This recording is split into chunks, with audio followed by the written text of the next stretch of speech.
Hi, so we're in our next week of Lent, so we're going to do a cod recipe today. Most people are familiar with doing a fried cod. We're going to do a different adaptation on that. We're going to do a baked cod, but we're going to ensure that it's going to stay moist because we're going to wrap it. Lots of people have seen recipes with using parchment paper. Parchment paper really just blocks in the juices. We're going to do that same concept, but we're going to do it with aluminum foil. So this will give us a nice seam. We don't have to worry about trying to fold it or seam it. We can basically just crump it together. So we have our 2 cod fillets here.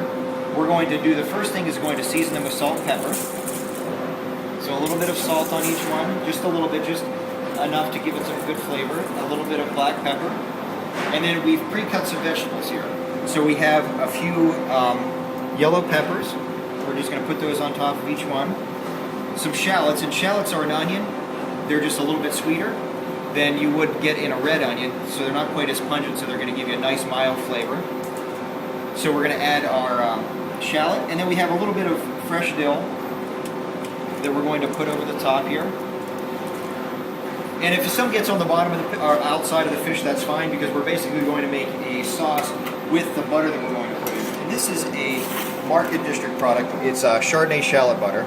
So this is basically a finishing butter or compound butter. So taking whole butter and then whipping in fresh ingredients to it. So this one has a little bit of wine, has some shallots, salt, a little bit of pepper. And you can do that at home as well, just taking your fresh butter and adding in whatever seasoning you want. We could add in our fresh dill to that as well. And then we're going to put a couple dollops on the top of each piece. Now if you don't get to the store, the Market District store, to buy the finishing butter, whole butter will work just as well. You've already got your salt, your pepper, your herb there, so you're going to get some flavor. The finishing butter is just going to give it a little bit more flavor. And then we're going to push these a little bit closer together, and we're going to meet this in the top, roll it so that it's going to form a seam so that none of our steam can come out, and then fold each end in.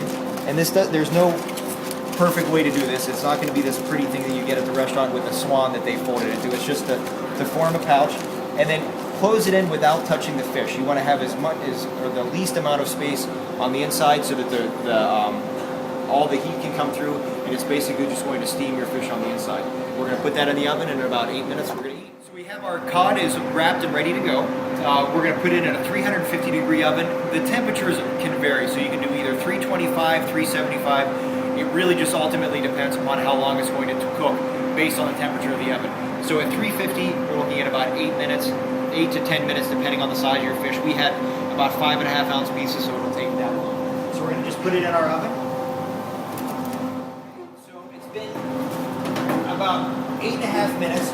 We got caught talking a minute, so I think our fish is going to be ready to go. The only real way to know is you have to base it off of time and then open it up to look. So if you give it a good 8 to 9 minutes, there shouldn't be any issues, but let's go take a look over here at our table and see what we ended up with. So we're going to unroll our ends, and you can see that there's some juice that a little bit that's come out, and our nice steam. Oh, and our fish looks fantastic. So we've got our peppers. It smells fantastic, and we've got a nice sauce on the bottom there. So we'll take that over, serve that with some rice. You don't need to do anything else to it. It's ready to eat.